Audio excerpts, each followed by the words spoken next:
Olá, meu nome é Roberto e esse é o Primeiro Contato. E no vídeo de hoje eu vou falar sobre os 2 primeiros episódios que foram liberados da série de Fundação. Demorou, mas chegou.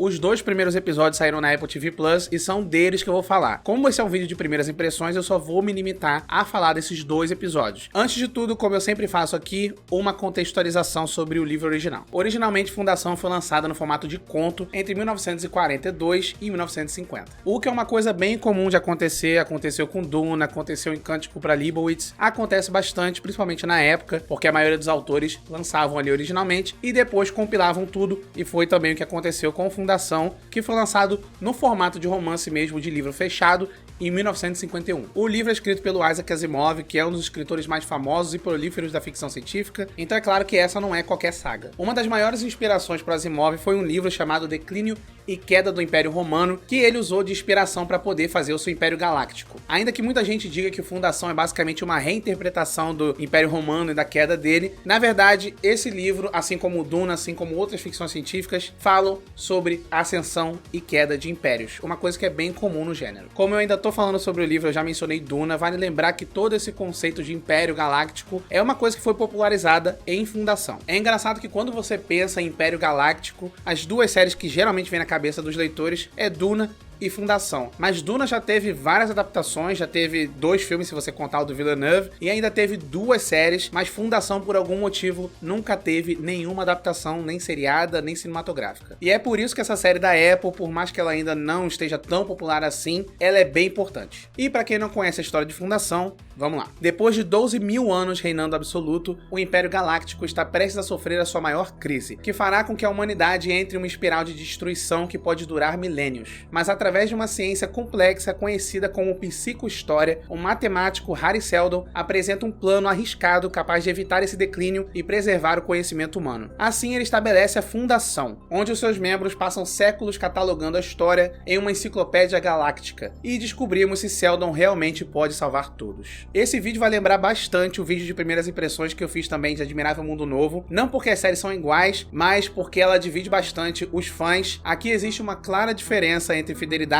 e adaptação, então com certeza eu vou fazer comparações aqui, eu vou falar o quão fiel a série é com o livro, mas vale lembrar também que eu vou observar a série como um produto próprio, independente do livro, independente de ser uma adaptação, e é por isso que eu comparei com Admirável Mundo Novo, porque eu tenho certeza que as mudanças que eles fizeram vão irritar muitos fãs, pelo menos os fãs conservadores. Mas antes de eu entrar nessa coisa toda de quão fiel ele é ou não, vamos lá para os pontos positivos e negativos. A primeira coisa que já era meio que garantida aqui, porque a Apple realmente investe uma boa grana nas séries dela, é que os visuais são impecáveis. A direção de arte e o design de produção são chamativos, eles têm uma identidade própria, e mesmo que eles pareçam se inspirar um pouquinho no visual de séries como Mandalorian e até o The Expanse, o orçamento da Apple deixa tudo ainda maior, a grandiosidade do livro dá pra ser sentida na série, você percebe a escala dessa intriga galáctica com as grandes construções e a vastidão do espaço. Tem uma sequência logo no primeiro episódio, que é a forma que eles fizeram a viagem interestelar, que eu achei belíssima, foi um dos pontos altos do episódio e da série até agora. Então, se você é uma pessoa que é conquistada pelo apelo visual, essa série aqui com certeza vai te agradar, porque se você gosta de Raised by Wolves ou Westworld, aqui você vai encontrar o mesmo nível de qualidade. Um dos grandes acertos da série, pelo menos nesse começo, é o elenco. Primeiro que eles têm o Jared Harris, que é um dos meus atores desconhecidos favoritos. Ele já esteve em outra série que eu adoro, que é The Expanse, e ele sempre é uma figura de bastante presença em toda a cena. Aqui ele faz o Hari Seldon, que é provavelmente a figura mais importante de toda a saga de Fundação, e eu achei que essa foi uma decisão muito acertada. Um outro ator que tem um nome mais famoso aqui é o Lee Pace. A maioria das pessoas deve conhecer ele pela trilogia O Hobbit ou como Ronan em Guardiões da Galáxia, mas eu sou muito fã dele desde a série Pushing Daisies. Falando nisso, saudade, esse foi um dos cancelamentos mais tristes da história. Aqui ele faz um imperador e uma trama que diverge bastante da história do livro original, mas independente disso, ele está ótimo também, ele tem os seus momentos de líder arrogante, mas também consegue ser carismático o suficiente para você não se irritar com ele. Ainda que tenha esses dois atores que eu adoro, o papel de maior destaque até agora é o da Lou Lobel. E eu fui dar uma olhada nela lá no site do IMDb e esse é só o segundo papel da carreira dela. Então eu fiquei bem impressionado porque eles colocaram ela basicamente como a protagonista nesses 2 primeiros episódios. É engraçado porque no livro essa personagem não tem tanto espaço assim, sem contar que no original é um homem. E a atriz foi bem, ela é bem competente, tem algumas interações bem feitas com Harry Seldon, mas no segundo episódio ela fica um pouco repetitiva e parece pouco utilizada. Eu acho que a série soube usar ela muito bem no primeiro episódio, mas no segundo eles deram uma tropeçada no enredo. Eu espero que nos episódios seguintes eles deem uma consertada nisso. Uma outra personagem que passou por mudança de gênero aqui foi o Savor Harding. No livro ele também é um homem e aqui ele foi interpretado pela Leah Harvey. Ela só teve até agora umas 2 cenas, elas foram bem rápidas, mas no futuro ela vai ser uma das personagens mais importantes da série. Então eu acho que eles vão continuar dando essas pequenas amostras pra ela por enquanto, até que ela finalmente tenha um arco próprio mais pra frente. Sobre essa questão de mudança de gênero que tem incomodado muito o fã conservador, sinceramente isso é meio que irrelevante porque não muda nada na narrativa. E é até um jeito criativo da série dar uma cutucada no livro original do Asimov, porque pelo menos lá no primeiro livro a gente só tem 2 personagens, elas só duram ali umas 5 páginas, uma é uma secretária e a outra é a esposa de um personagem, então elas não têm tanto peso assim, e isso é um problema constante de alguns escritores sci-fi da época, porque a maioria deles ou usava as mulheres mais como interesse amoroso, ou nem tinha elas nos livros. The Empire will fall.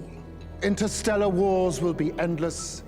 Nothing we do can prevent this. Eu já cheguei a fazer um vídeo aqui pro canal sobre todas as adaptações de livros do Philip K. Dick pro cinema e pra série. E o curioso é que enquanto eu tava fazendo a pesquisa, eu fui olhar outros autores e notei que o Asimov tem pouquíssimas obras adaptadas pro cinema. E aí eu fiquei me questionando por que o Philip K. Dick consegue ser tão adaptado e o Asimov não. E aí eu notei que as obras do Philip K. Dick tem muito mais ação, tem muito mais mistério, tem uma coisa mais ali de investigação, de noir, mas o Asimov é um autor que tem temas muito mais introspectivos e cerebrais. Então é por isso que toda vez que um estúdio grande tenta adaptar esses livros que são mais conceituais, eles acabam metendo ação para poder chamar a atenção do espectador, achando que a versão original não vai vender. Eu não sou o tipo de pessoa que se importa muito com fidelidade ao material original, mas se você for esse tipo de pessoa, provavelmente vai ficar incomodado com algumas decisões aqui. As únicas coisas que são realmente fiéis ao livro original nessa série são o nome das personagens, os pontos principais da trama e algumas referências aqui e ali a outras obras do Asimov. Eles chegam a mencionar a Guerra dos Robôs e logo ali no comecinho eles soltam o nome do Mulo, que é um personagem muito importante também na série. E essas referências soltas de personagens e eventos que só aparecem depois, sendo mencionadas logo no começo, com certeza são uma tentativa da série chamar a atenção do leitor do livro original, mas aí eles fazem algumas mudanças bem drásticas do livro. Tem um conceito que foi introduzido nessa série que com certeza vai irritar os fãs. Aqui eles usam o conceito de manipulação genética como uma coisa muito importante na trama, sendo que isso não aparece pelo menos na trilogia original dos livros. E eu já vi muita gente reclamando disso, comparando com o Admirável Mundo Novo, falando que não faz sentido nenhum,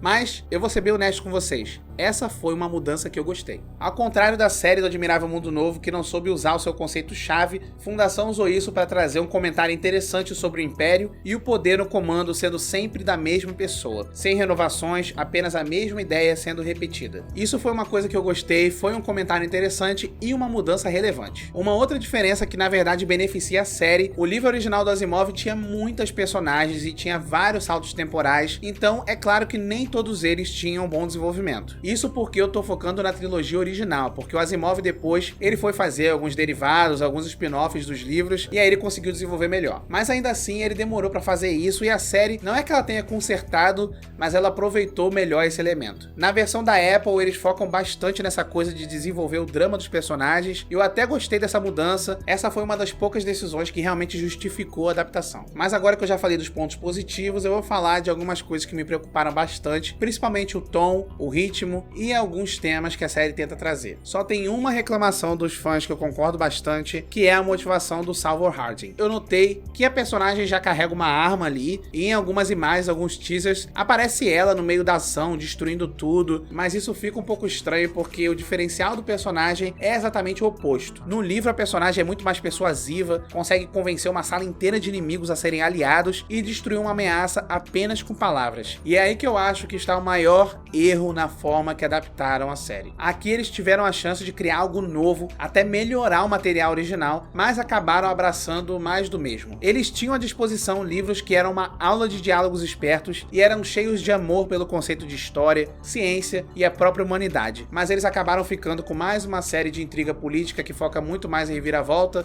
ação e sexo. Além dos episódios terem uma narração que é completamente desnecessária e entrega vários pontos futuros da história, aqui a trama tá muito corrida e ela parece que tá muito mais interessada em mostrar logo os pontos mais importantes, os cataclismas e os desastres, para depois poder finalmente focar na parte mais chata do livro, sendo que essa parte mais lenta e introspectiva foi o que fez Fundação tão criativa no primeiro lugar. Então aqui a gente tem uma mistura dos temas que foram levantados em Westworld e um pouco do tom de Game of Thrones. Logo no segundo episódio, a série tenta introduzir um relacionamento que evolui rápido demais, e mesmo que a passagem de tempo tenha sido grande, na montagem da série fica parecendo algo muito mais apressado. Por mais que tenha sido gratuito várias vezes, Game of Thrones usou o sexo mais como uma forma de manipular os personagens. O problema é que em Fundação isso não parece ter propósito algum. É até legal ver essa construção de intimidade entre os personagens, mas fica bem visível a tentativa dos criadores da série de usar sexo e ação para poder chamar a atenção de um público que não tem o costume de consumir esse tipo de série. Fundação começou com o pé direito como uma série que parece ser algo próprio, com foco mais na ação e nessa intriga imperial, mas ela corre o risco de se tornar repetitiva se não souber construir algo além disso. Ela tem a chance de expandir ainda mais os livros, que já são uma série bem grande. Então por enquanto eu vou continuar confiando, porque mesmo tendo um roteirista que eu não gosto muito e sentindo que os temas não estão sendo bem aproveitados, ainda faltam mais episódios, então talvez isso venha a fazer mais sentido no futuro. Agora, vale a pena assistir Fundação? Se você é fã do livro, mas não se importa com mudanças, vá em frente, vai de boa, talvez você goste. Se você não conhece nada do livro, nada de ficção científica, também é capaz que você goste, porque a série até introduz o universo muito bem. Se você é um daqueles fãs do livro que gosta que as adaptações sejam completamente fiéis ao material original, nem perde o seu tempo, porque você vai passar o dia inteiro reclamando. Independente de tudo isso, essa é uma série grande que a Apple provavelmente quer transformar no seu carro-chefe. Se vai ser esse sucesso todo, eu não sei, mas até o momento tem sido uma baita produção de qualidade, principalmente no aspecto visual. E é isso, diz aí nos comentários o que você achou até agora sobre a série. Toda semana vai sair um episódio novo na Apple TV Plus, então segue aqui o canal para você se manter atualizado em Fundação e em outras coisas do universo da ficção científica. Até a próxima, tchau!